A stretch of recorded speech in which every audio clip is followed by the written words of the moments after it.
Hi. Just took the old girl out of the covers today. Just been watching some, actually an old Ren Sport reunion video on YouTube of the 962 and the 935s. Awesome cars, I must admit. But it got me to rethink yet again the diffuser after all the comments about basically being too high an angle, which all seem to be reasonably true, or anything over 10 degrees. So the majority of it was at 8, but it ramped up too far. So I hate if it's something that doesn't work as effectively as it could do. So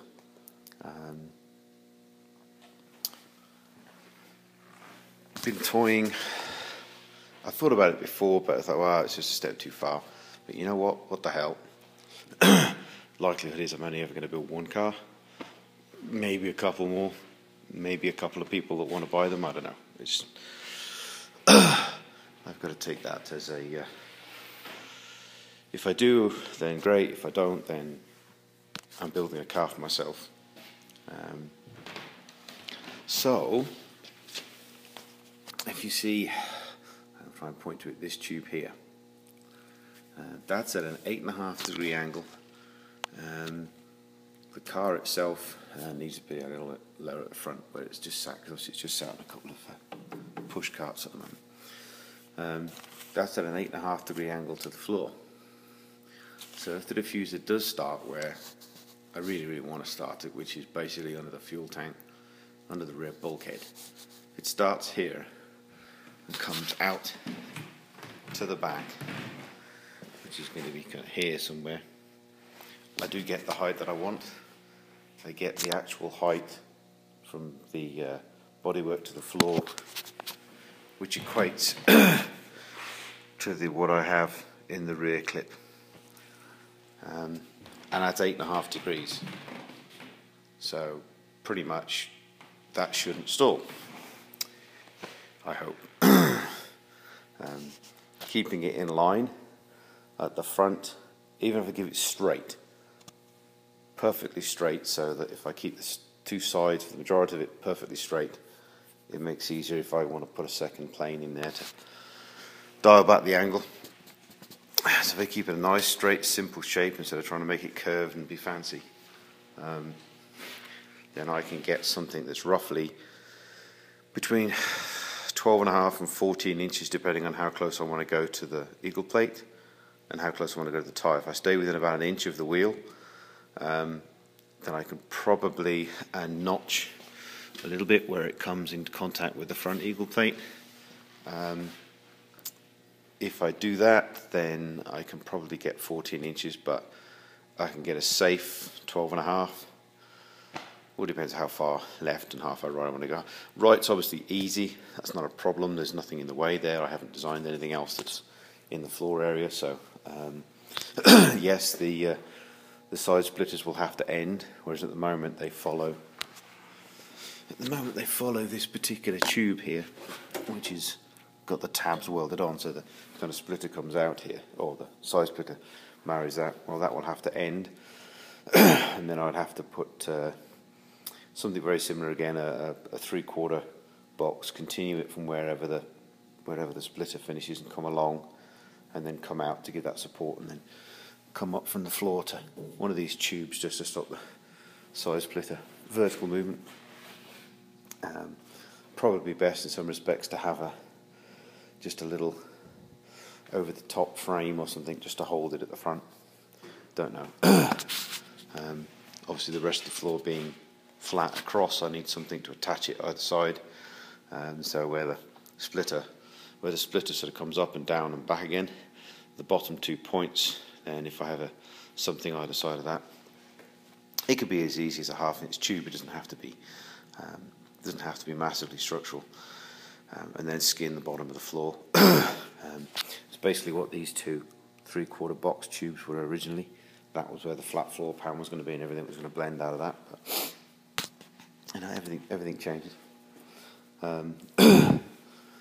So I can get an 8.5 degree angle. At this point, it's hard to kind of get the elevation. Let's try and get down here like that. 8.5 degree angle right from the front, right from the rear bulkhead, sorry, all the way to the back of the car.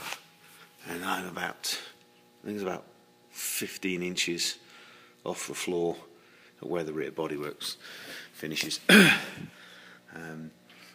Not overly sure where the centre of pressure will be if it's that way. All I can know is that when the ACO stopped the Group C style diffusers at the rear bulkhead and they moved them back to behind the engine, that's when the Mercedes did the backflip, because the centre of pressure of the diffuser and everything else was too far back. So you lost anything on the front, you just immediately flipped. The old Group C cars generally didn't suffer from that, and they came all the way to the bulkhead. And I think they started under the driver's seat, if I remember completely correctly. So they started at the point where they didn't want to go any further forward. I can start here. That's okay. I'm not going to be raising up the rear bulkhead just to start the diffuser under the fuel tank, even though it's an idea. No. I think that'll be far enough. Damn, it'll be what? Jeeps, I don't know, 5.5 feet long at the moment, so it's going to be a long diffuser. So that's the look of it at the moment. I'm pretty sure that's what I'm going to do, because it's kind of what I wanted from day one.